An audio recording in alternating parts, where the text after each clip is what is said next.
మద్యం సాధారణ మోతాదులో తాగినా, ఎక్కువ మోతాదులో తాగినా ఆరోగ్యం పాడవుతుందనే విషయం అందరికీ తెలిసిందే. కానీ దీర్ఘకాలికంగా మద్యం ఎక్కువగా తాగిన వారు ఆ మద్యం మూత్రం రూపంలో బయటకు పోతుందని అపోహపడతారు. అయితే నిజానికి ఆ ఆల్కహాల్ తాగిన తర్వాత అది పొట్టలో నుంచి నేరుగా చిన్న పేగులోకి వెళుతుంది. అక్కడ ఆల్డిహైడ్స్ అనే ఒక రసాయనంగా విడిపోతుంది. అయితే ఇది చాలా హానికరమైంది. పైగా ఇది పొట్ట నుంచి పేగుల్లోకి, అక్కడి నుంచి రక్తంలో కలిసిపోయి నేరుగా కాలేయానికి చేరుతుంది.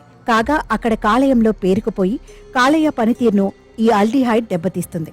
అంతేకాకుండా తరచూ మద్యం తాగే అలవాటు ఉన్నవారికి కాలేయంపై మచ్చలు ఏర్పడతాయి. అవి కాలేయ పనితీరును మారుస్తాయి. ఈ క్రమంలోనే liver cirrhosis, fatty liver disease వంటి సమస్యలకు కారణమవుతాయి. దీంతో పాటు శరీరంలో శక్తి కోల్పోవడం, డీహైడ్రేషన్ బారిన పడటం, పచ్చకామెర్లు రావడం, రక్తపు వాంతులు అవ్వడం, కండరాలు బలహీనంగా మారడం వంటి లక్షణాలు కనిపిస్తాయి. ఇక మద్యం సేవించటం వలన ఎన్ని అనారోగ్య సమస్యలు తలెత్తుతాయో, అలాగే హఠాత్తుగా దానిని మానేసినా కూడా అదే స్థాయిలో అనారోగ్య సమస్యలు వస్తాయని వైద్య నిపుణులు హెచ్చరిస్తున్నారు.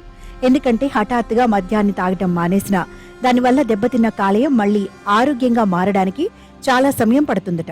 అంతేకాకుండా ఈ ఆల్కహాల్ మానేసిన తర్వాత చాలా వరకు మానసికంగా, శారీరకంగా చిన్న చిన్న ప్రభావాలకు గురవుతారని చెబుతున్నారు.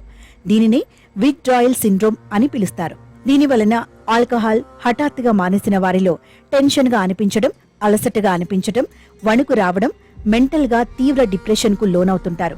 దీన్ని మానసిక సమస్య అని కూడా అంటారు. పైగా దీనికి వైద్యుల వద్ద చికిత్స ఉంది.